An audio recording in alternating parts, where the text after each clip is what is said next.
Hello everyone, welcome to today's webinar. Thank you for joining us once again. I know we had a little break last week, but we're back again. Today's webinar is How Good Leaders Create a Culture of Wellness, a case study from construction, and that's going to be presented by Janet McCulloch from Lysander. I just want to let you know some housekeeping. There is a Q&A panel down here at the bottom of the webinar panel software. Please use that to ask any questions and we'll get those answered towards the end of the session. If you want to chat directly to me, you can use the chat button, but be aware that you can also text everyone. I think Janet may actually invite some comments in that chat during the webinar. There'll also be a few polls. Please jump on those as soon as you can when they come up.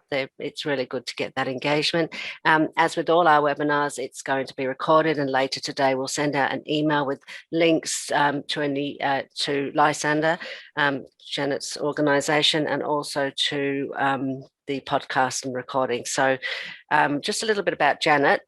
Janet has technical experience in executive leadership, culture change, safety and strategy. Janet's extremely well positioned to provide commentary on what is needed to afford achievable and sustainable change in wellness across the infrastructure and construction industry, supported by theory distilled from a master's in change and consultative practice and ongoing dialogues with senior stakeholders. Janet brings a practical approach to the realities of driving change in an industry that is already under pressure to perform on high visibility projects. Over to you. Thanks for joining us today, Janet. Thanks so much, Sarah. And thank you all for dedicating some time to continuing the conversation about wellbeing. It's one of those times, particularly as most of us probably have, well, you probably have one ear on me and one ear on the news about whether or not there's another lockdown or whatever else. But what it has done, one of the few good things that's probably come out of COVID for a lot of us is that it's brought the conversation about mental health and wellness to the boardroom table. So really for a lot of organisations, it is the topic of the month, if not for the last 12 months, not only from the economic realities of what it's doing to business, but also in how each one of us is being impacted in the way that we bring ourselves to work, the way that we connect with our friends, the way that we have conversations with loved ones. So it really is a good time for us all to be pursuing the case of wellness and to be looking at it, particularly in relation to what this means in our workplace. So thank you for dedicating some time to continuing that conversation. When we talk about wellness, what is it? And I really like the Global Institute of Wellness definition on this because it talks about the active pursuit of activities, choices and lifestyles. Now that has an implication around it being a personal responsibility. But if we take it a little deeper, we also see that wellness is influenced by things like the physical environment about us, the social connections we have, the cultural environment in which we live and work. And therefore, it becomes the responsibility of organisations, of leaders, of safety professionals, and of everyone else. So this is where the topic of this conversation, what good leaders can do in the wellness space is really important for us. So let's start with a practice poll almost. So I'll get Sarah to launch the first poll now.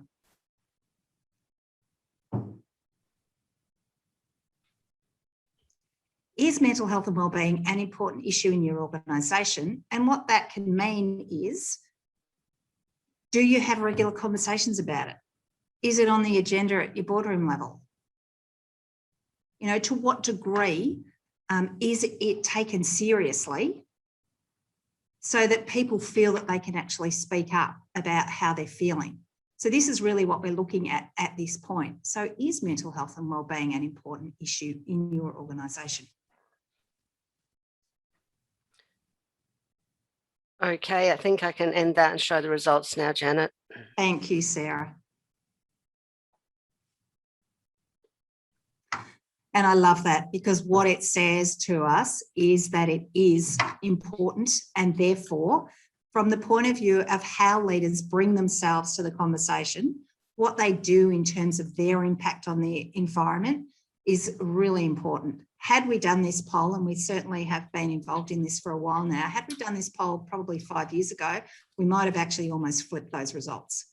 In the same way that physical safety has become extremely important to organisations, not just construction, I believe mental health and wellbeing will become equally important, and there'll be a lot of time and energy and resources committed to it, as long as we all keep it top of mind and continue to have the conversations and discussions about it. Thanks, Sarah. So, what impacts mental health and wellness? WorkSafe have identified 11 work-related factors that can significantly impact positively or negatively the mental health of people. And it's things like high and low job demands. And we all know that in our organisations, we have the busy times and the not so busy times. More and more often, though, I think what we're seeing is most of us operate at a high job demand level. And there is an obligation for our organisations and our leaders to be looking at those levels at which we work constantly. Some of us thrive under pressure, but we also know that if we sustain that pressure for too long, it can negatively impact us in the form of things like burnout. Equally, you'll see there that a person's choice around how they bring themselves to their role and the way they can show initiative is also incredibly important. There are some other fairly obvious ones there around poor environmental conditions, remote and isolated work, and violent or traumatic events that people might witness. I think to our frontline in medical at the moment and think about, some of the things that they're needing to deal with on a daily basis.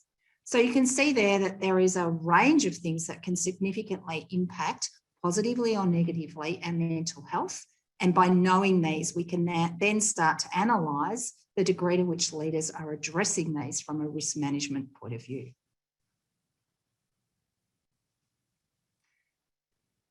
Our case study today is construction. And part of the reason for that is that there was a significant study done in 2018 by Professor Luke Downey and Consto from Swinburne University.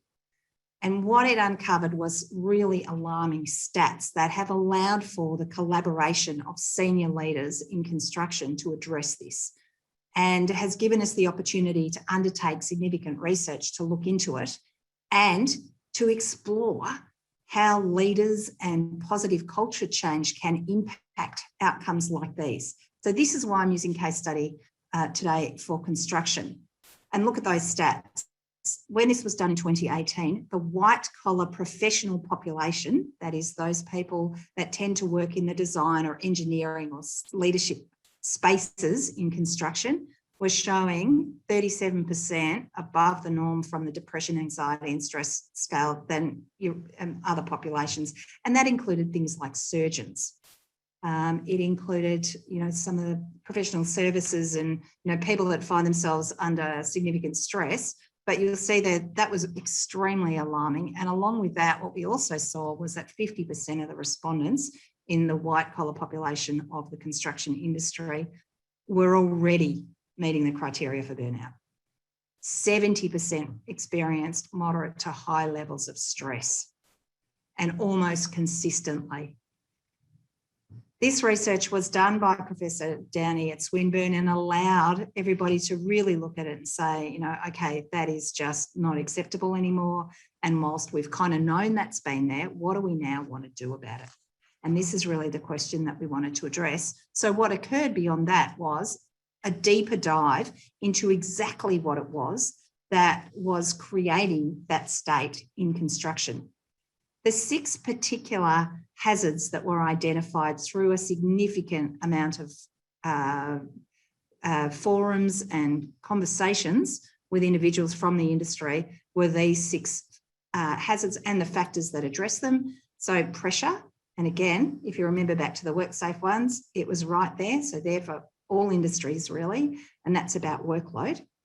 And not sure if you understand, this, because you probably feel it for yourselves, but when we think about globally, the countries that are most impacted by work hours from the point of view of overwork, we often think about countries like Japan or China, where we'd expect people to do more hours. In actual fact, Australia is the most overworked country in the world. And I think a lot of that is because many of us go home after hours and get straight back onto our technology. It's also because there is a predomination, I think, of people who want to work for themselves, not so much for the man. So, and I don't mean that from a gendered point of view, but, working for the man in terms of the cliche that we use there. So subsequently, they'll put in a big day's work. They might put in a few extra hours, and then they go home and they do their BAS and stuff like that. So that's often where that comes in.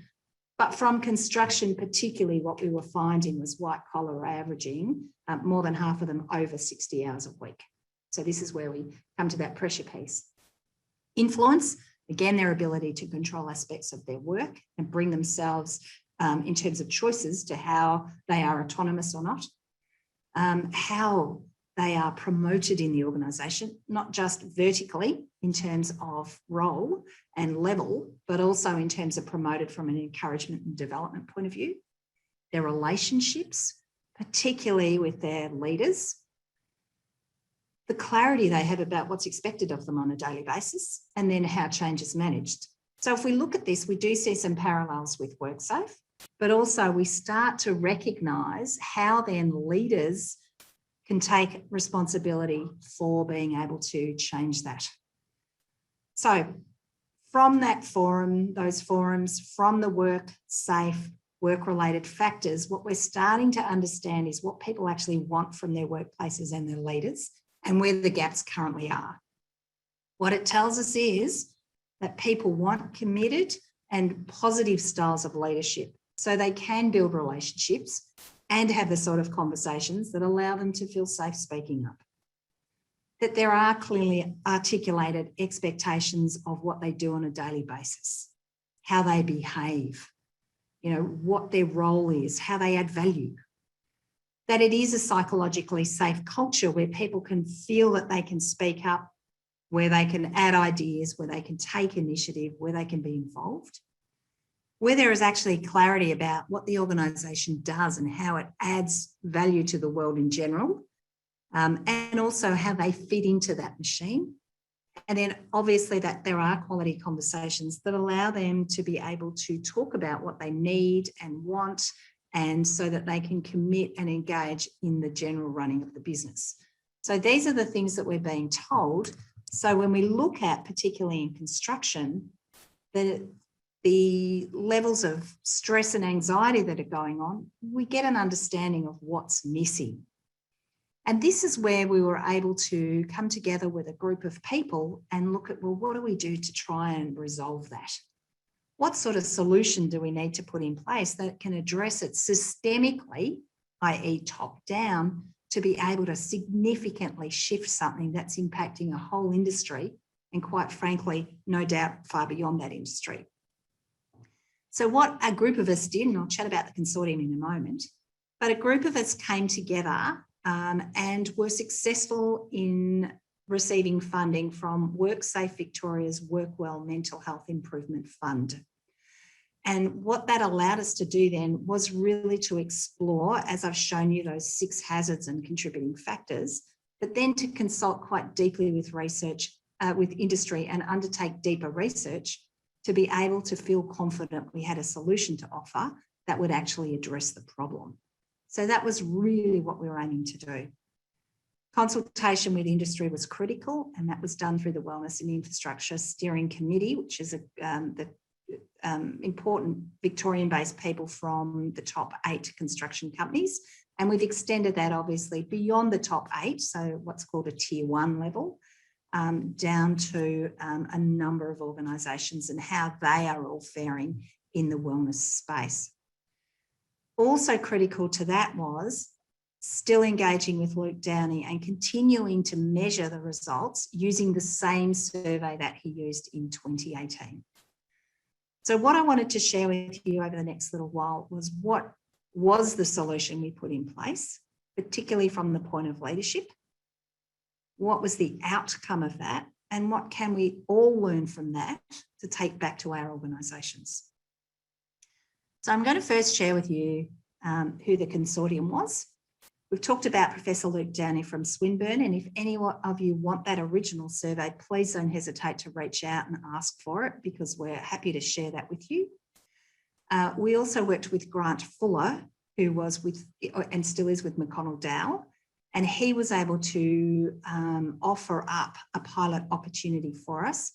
Grant Fuller is an incredible visionary. He was part of the group that actually started the Wellness and Infrastructure Steering Committee.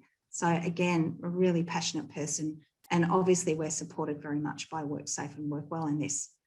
Lysander are a very passionate group who have experience working with leaders and in transformational culture, so transforming cultures in organisations by looking at behaviour change, by equipping leaders with the right skills, and by really looking at culture strategy. So we've got 17 years of history in looking at what actually creates positive culture. By creating a wellness overlay to that, what we were able to do then was to look at how leadership impacts wellness specifically. So the pilot group that we were able to test our solution on was the Mordialloc Freeway project. And for those of you that live down that way, no doubt you've grumbled a fair few times as you've been stuck in traffic jams around this. It's going to be 9 kilometres of new freeway that will join the Dingley bypass with the Mornington Peninsula Freeway. So it's quite significant. It's due to open at the end of this year. So for those of you who are impacted, hold on, it's going to be brilliant for you once it's opened.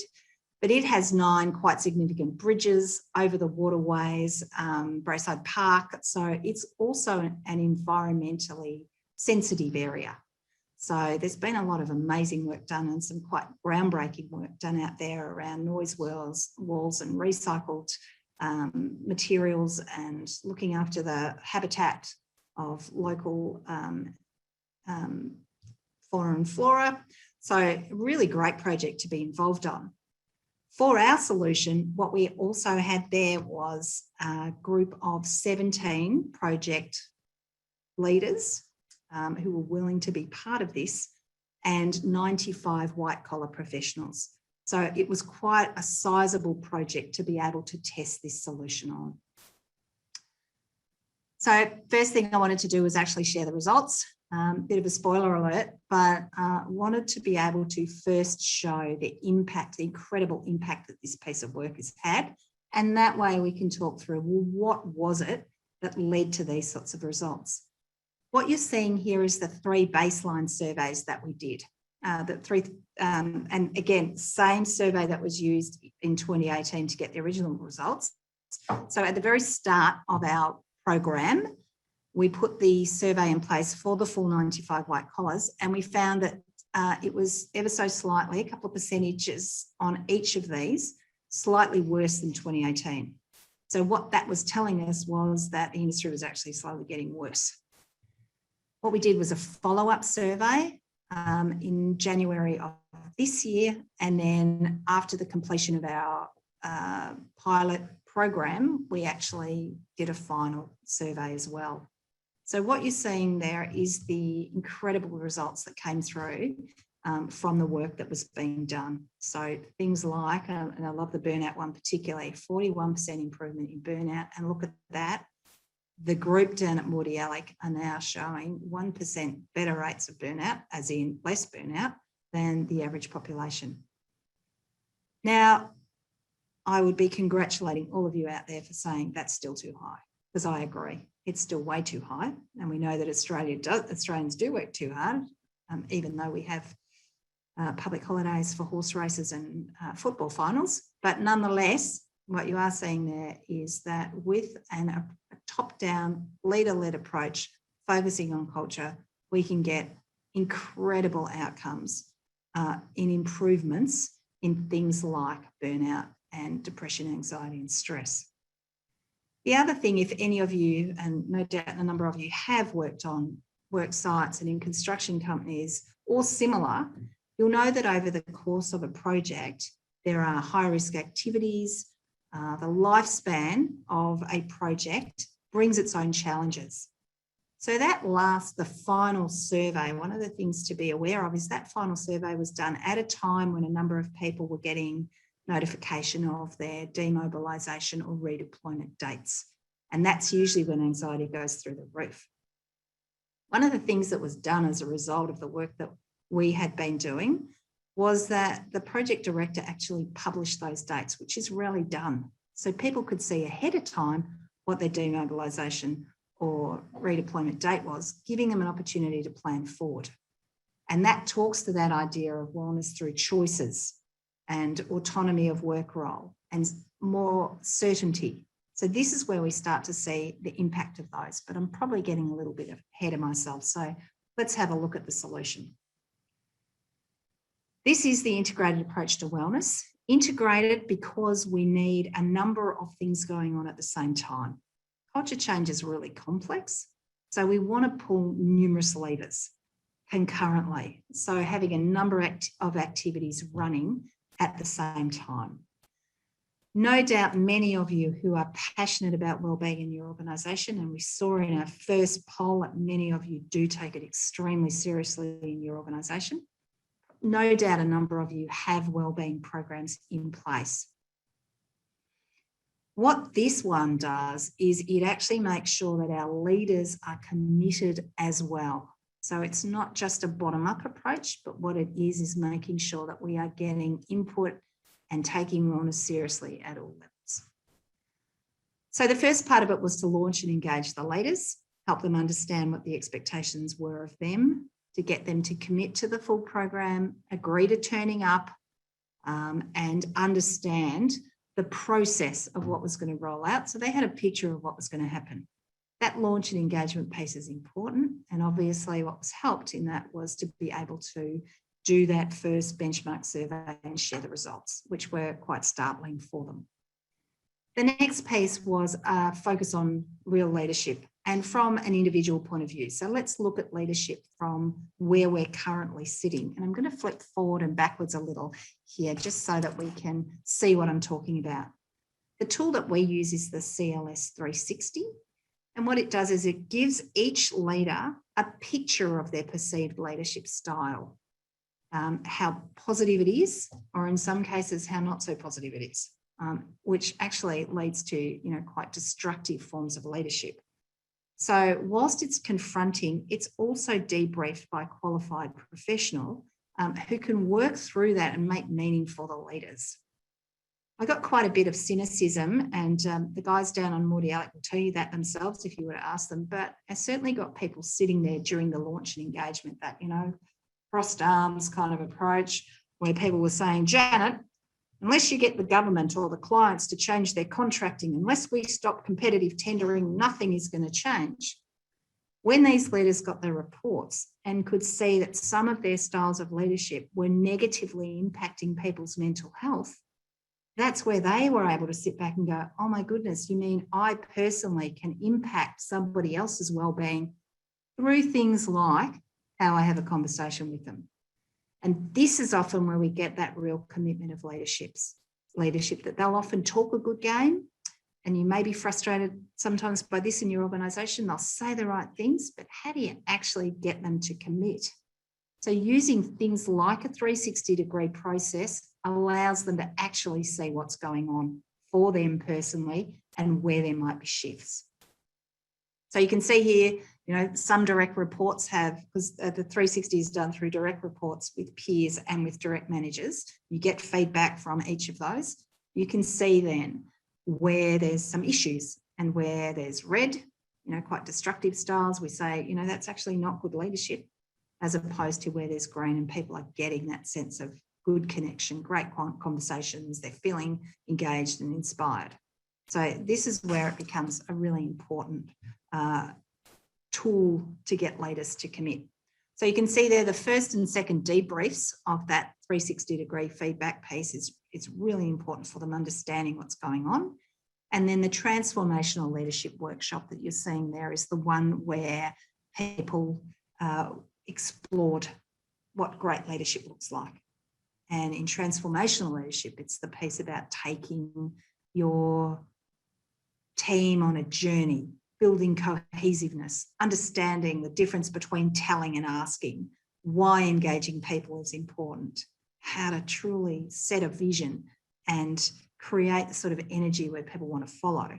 And as we know that people with, stronger mental health will actually be more productive, which will ultimately lead to greater performance And guess what?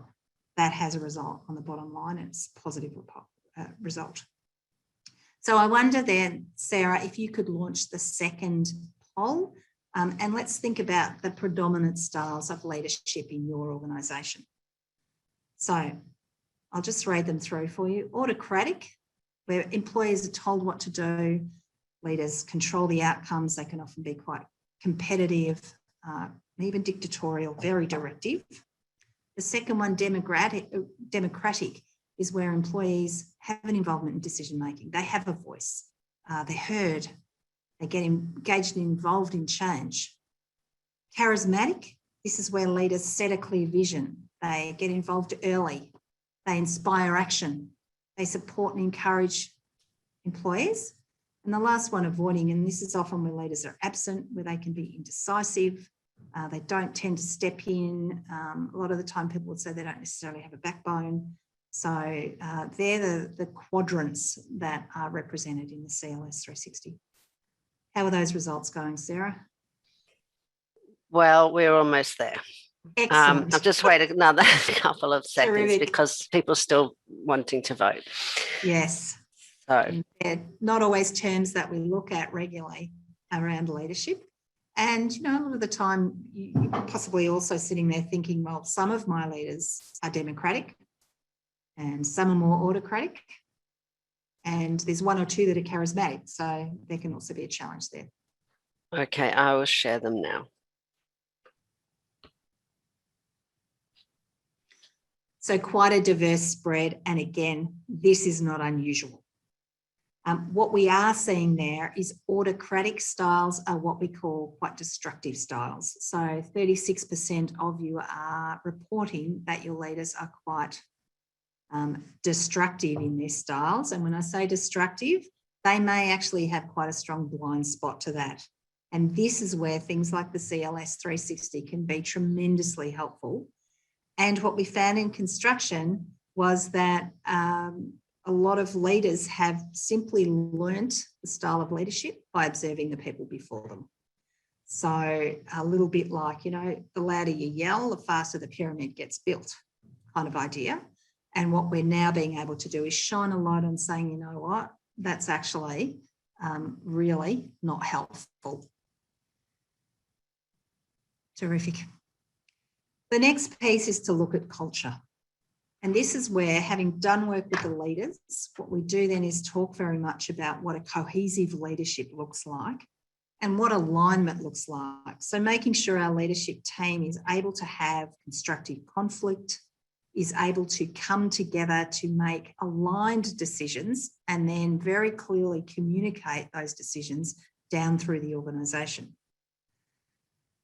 When we're talking about wellness, it also has a lot to do with establishing the behaviours that we want and that will lead to a desired culture and the behaviours that will no longer be tolerated. So we're setting across the whole organisations and expectations of the sort of behaviours that will lead to strong relationships, that will lead to clarity, that will lead to cohesiveness and support. So it is a really important piece for us when we look at how to establish the culture we want. I'm just going to flip through here because what we have is an example of the Mordiallic Freeways culture strategy. It's actually double-sided, 2 pages, and I don't know about most of you, but a lot of organisations have a strategy that is, 27 pages long, and it's very difficult to get clarity. What we aim to do here is a double-sided culture piece that anyone can relate to, simple to get a hold of. What the components of this are is the why we exist. And you will see that rather than just saying we're building a freeway, Mordiallic said we exist to deliver a legacy which extends far beyond a freeway, which talks to, happy community, that we've got no impact on the environment, that the people that work on the project walk away feeling like they've been involved in something really important and are proud of it, and have positive mental health as a result. So it encompasses more than just we build a freeway. Well, that kind of comes into what we do anyway, but also then looking at the pillars of how you succeed. What are the things that you measure yourself on in terms of success? And then probably one of the most critical pieces in the delivery of a positive culture is how do we behave? So you can see there what's been done is that there is real clarity for anybody coming into the organisation or working in the organisation to understand what the culture is across the whole project. So whether it's subcontractors, whether it's providers, whoever it is, understand what is accepted and not accepted. And this is where we start to get psychological safety occurring. So this is what we mean when we talk about establishing a culture strategy. And you can see there's some things that specifically relate to wellbeing here and things that are about the normal operational efficiencies as well. The flip side is then about setting priorities, which means that the whole organisation is aligned to what's most important in a given quarter. So that can be changed. So this stays the same and the flip side gets updated and changed. We then cascade that down through all teams. So at that point, the 95 came together with their direct managers. So over a number of days, we ran culture strategy, the team culture and performance, which is where they looked at what does it mean to be a team? How do we talk to each other? What are our expectations of each other? And we got some incredibly interesting anecdotal feedback around that, which were things like, I didn't realise how toxic the industry was until I sat in a room and we had real discussions. Or I didn't realise the degree to which I withhold information until I realised I was safe to actually share. So some great feedback that comes out of those. The last two pieces in this integrated approach to wellness were leadership capability development, specific to change and specific to the way that people have conversations with each other, particularly related to things like role clarity and career progression. So again, making sure we're equipping leaders with the skills they need to be able to address some of those deeper systemic issues that were seen earlier around what impacts mental health. Underpinning all of that was coaching for leaders. So the most amount of work, and we know it's not easy, but it's tremendously rewarding, is when people look at their own behaviour and they're able to work at addressing some of their gaps and to shift some of the things that may have dropped into habit and not be serving them well. So this is where coaching comes into place to help top up leaders with the behavioural change. And the last piece was embedding, which is them having conversations amongst themselves to talk about the activities that need to be put in place to continue and sustain the culture piece. So I wonder, Sarah, if we could bring up the next poll around culture, how to think about the cultures that exist in your organisations. So do people feel safe to speak up and freely offer ideas without fear? Because this talks very much to the psychological safety in an organisation. Are people still fearful to admit they don't know something or have made a mistake? You know, are they afraid of perhaps being blamed or yelled at or, any form of behaviour toward them that may impact their self-confidence? And the last one, that you spend time actually working on team cohesion and building trust and having open conversations, but you may not be there yet. So that's kind of the middle ground piece. As we become more and more informed about how to help people thrive in the workplace, we understand that idea of the social connection, even professionally, and the deepness of trust and the ability to have constructive conflict is so important for us to feel safe in putting forward ideas. So that's what we're looking at in this particular question. How are we going there, Sarah? Have we got outcomes? We're going good. I'll just leave for 5 more seconds to give Lovely. anyone else a chance. Terrific. All right, I'll share it now. Lovely.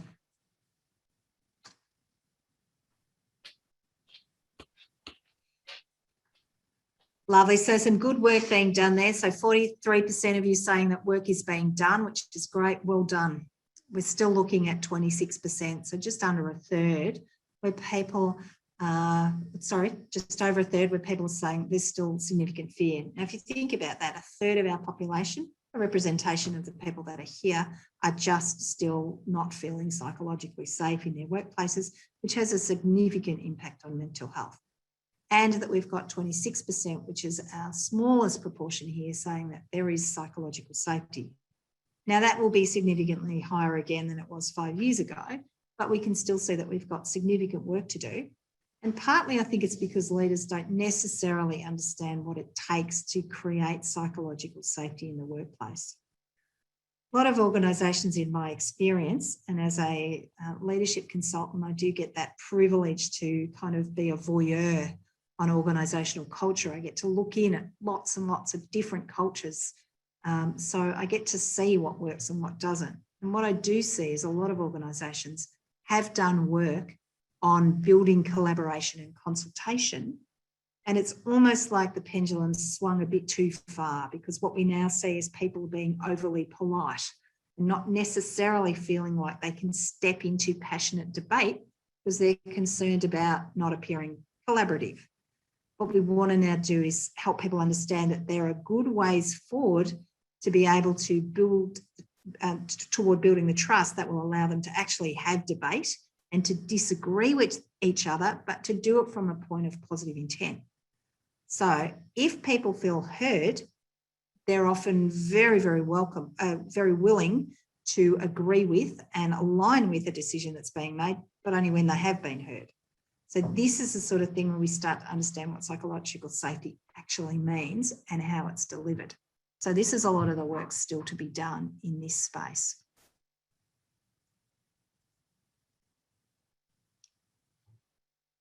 Talking to this piece about psychological safety, these are the results that again came out of Mordialloc Freeway.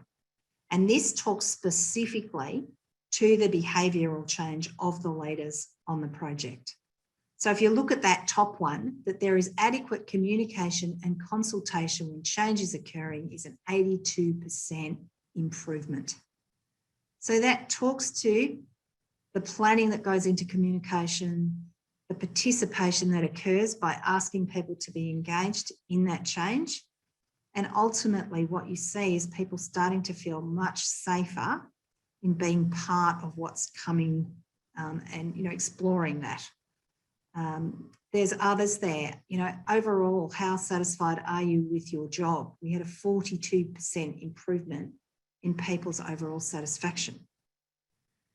That senior leadership are committed to leading effectively through change, that there is alignment. All of this is incredibly visible. I think as leaders, many of us think that if we have a conversation behind closed doors, that it's not seen across the organisation. And yet what we're seeing here is, in actual fact, it's incredibly transparent.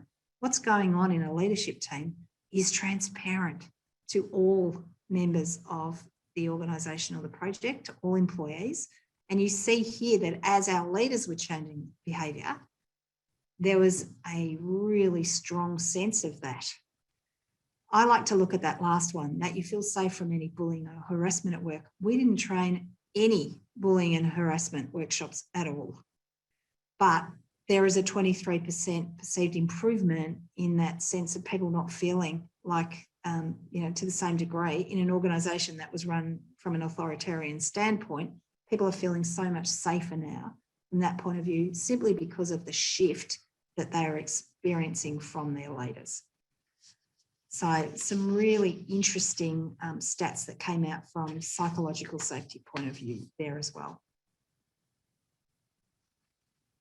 So I thought what might be nice now is to run one of our final polls, which is now to get a sense from all of you about what sort of wellbeing programs you've got in place, because that will allow us again to talk to what does integration actually mean. So Sarah, I wonder if you could run that fourth poll for us.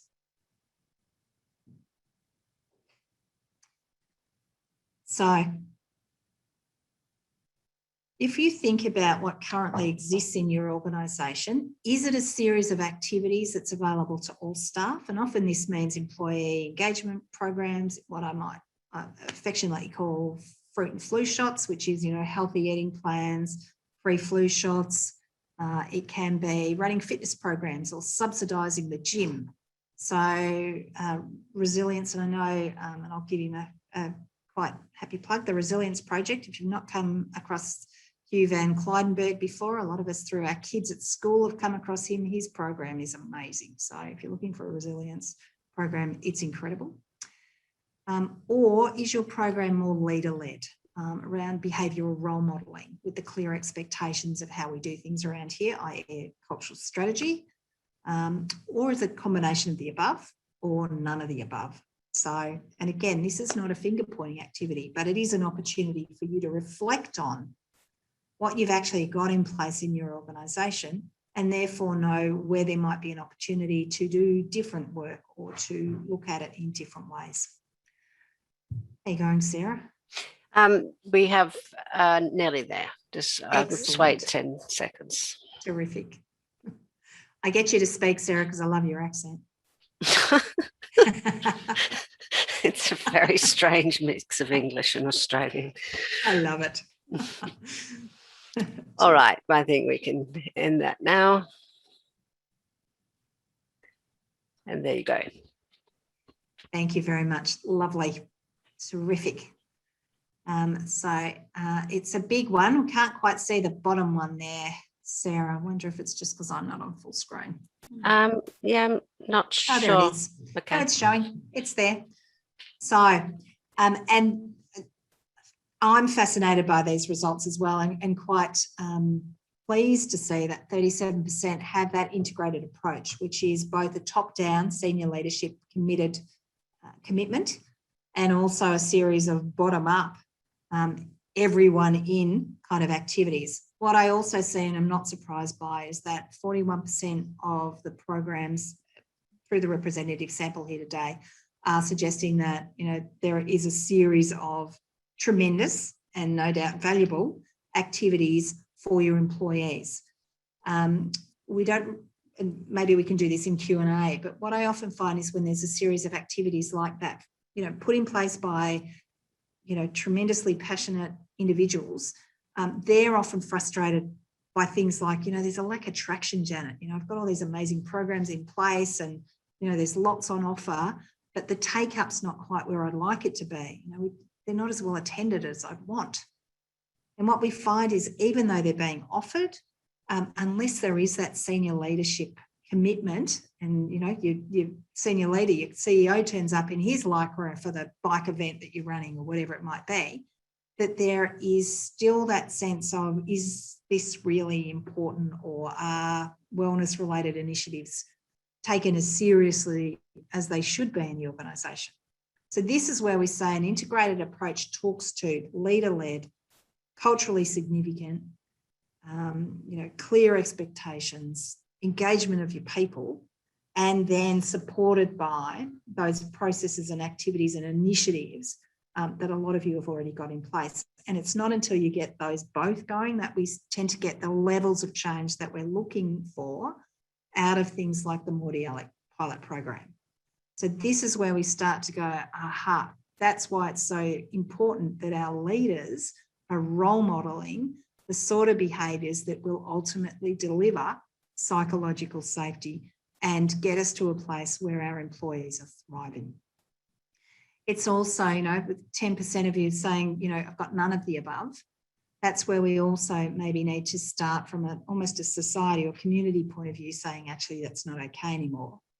And as I talk to some of the guys that will be redeployed and demobilised off Mordiallic, a number of them are now saying, oh my goodness, I need to find a culture that I'm coming off as I move into my next project, because that's my new benchmark. You know, I don't want to go back to being expected to work 60 hours and not being allowed to go and play football on a Saturday with my kids. So I think this is what's important for us to recognise, is that we can, you know, all become part of that change.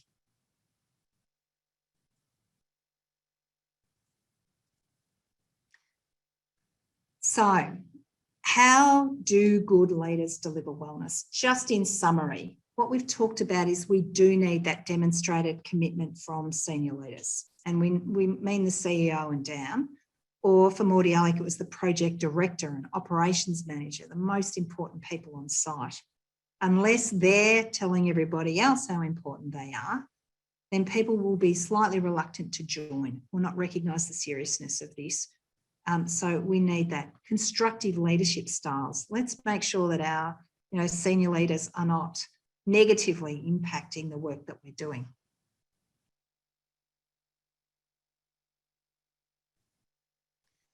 that we've got a really cohesive and aligned leadership team and a clear strategy for how people need to behave. That there are quality connections, both at a team level, but most importantly, between managers and their direct reports. That we're promoting participation, particularly in change, and also when we talk about promotion, that we're having the sorts of conversations where we know what people want from their work and that there are reinforcing systems.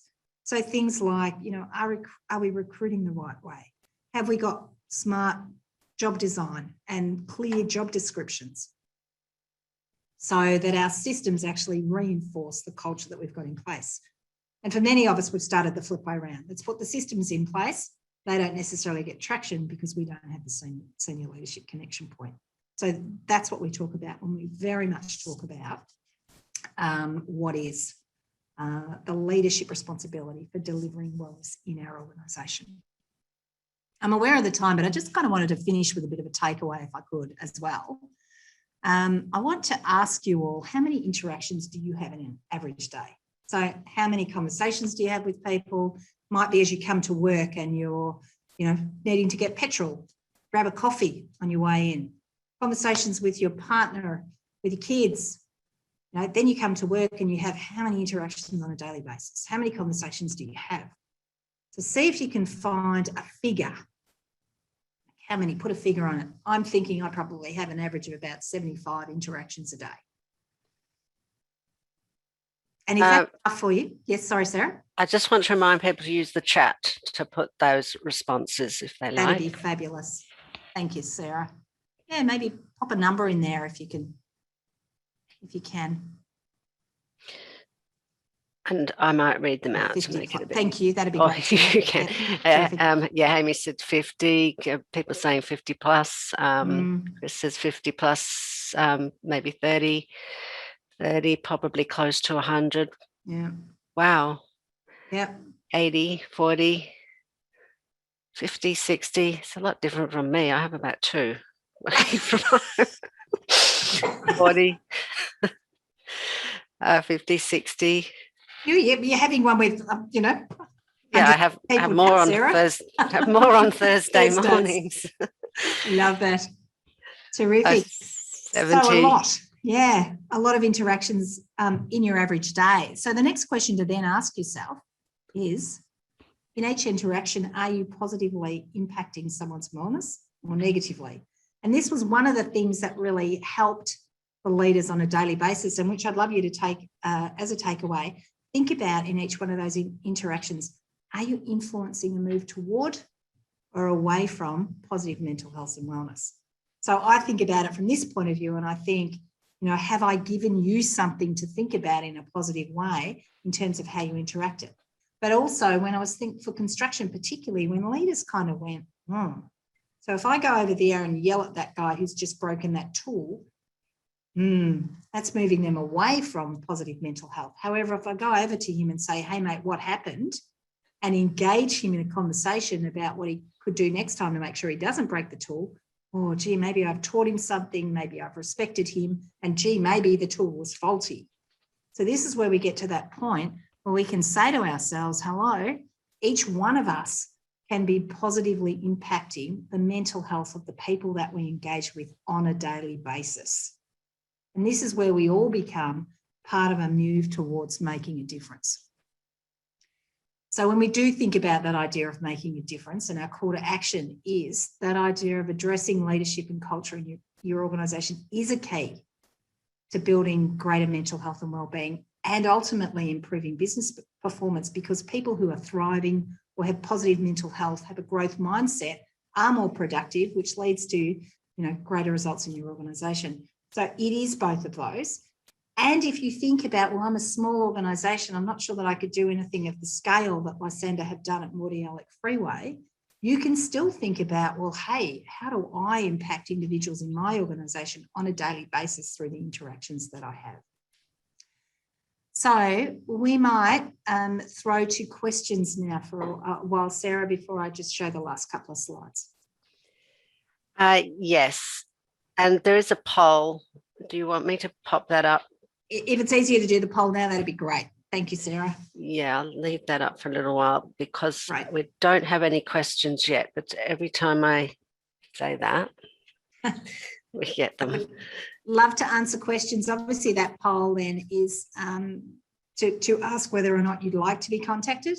We are very happy to come out and talk to people about the results of the Mordialloc Freeway pilot program and what we did, to talk about what you've got in place, what you're doing from a wellbeing point of view, the output as well of the Work Safe Victoria's Workwell Mental Health Improvement Fund is ultimately a framework that will be available to everybody free of charge, that actually allows you to do a front-end audit and get a sense of what's occurring in your organisation around, integrating activities to get better mental health. So look out for that, and we'll certainly communicate it through Sarah as well.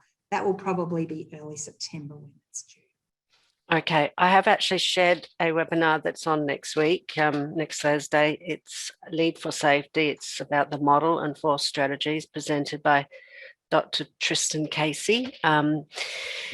And just a reminder that we will be sharing this podcast and webinar later today once the video has been made, and to keep an eye on your inbox, because these emails can go to spam.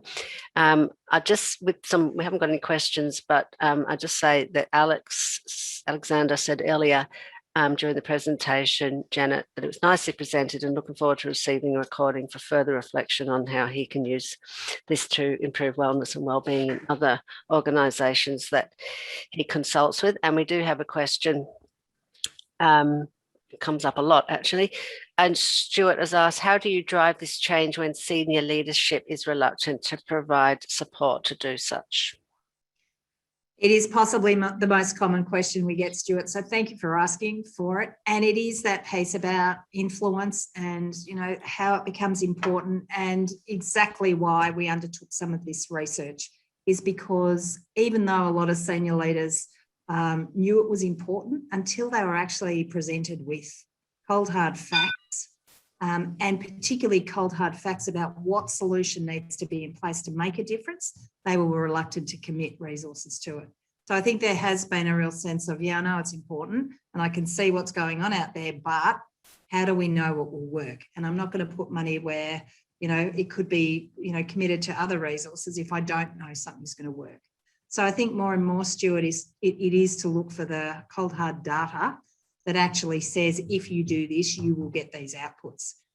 I'm also really aware that until we've done this for a bit longer, we won't be able to find the supporting data that will make it even more compelling, such as a reduction in absenteeism, improvements in retention, being able to hold on to the great staff that you have, so becoming an employer of choice. Certainly down on Mordialloc, there was a decrease in what they call regretted losses, which is losing the people that are really important to the delivery of the project. So people who might, move to another project before they'd finished. And they did say there was a significant reduction in the regretted losses. And equally towards the end of a project, when people redeploy or are demobilised, they often go early. They've found that people are really wanting to stay to the very end this time, which has been unusual. So that's the sort of data that I think is going to help you to be able to create a compelling business case for your leaders. And as more and more leaders out there commit to this sort of change, I think it will be a groundswell. So it's tough for a lot of you working inside organisations to get your leaders to listen. So I think it's about, using every opportunity you have to put data under their noses. Okay. So I've just shared a link to the Lysander website in the chat there as well. And we'll also share that link details later, and the contact details, if you have any questions, will also be on that email later for Janet. And just a little note that Janet is not Sue Johns. I was going to mention that earlier. This is a little technical issue. So all good. So we've shared some links and you'll get an email later today. Really like to thank you for joining this session today, Janet. Lots of great feedback from people as well. Thank you. Thank you, Sarah. All right. Thanks, everyone. Bye, everyone. Bye. See you next week.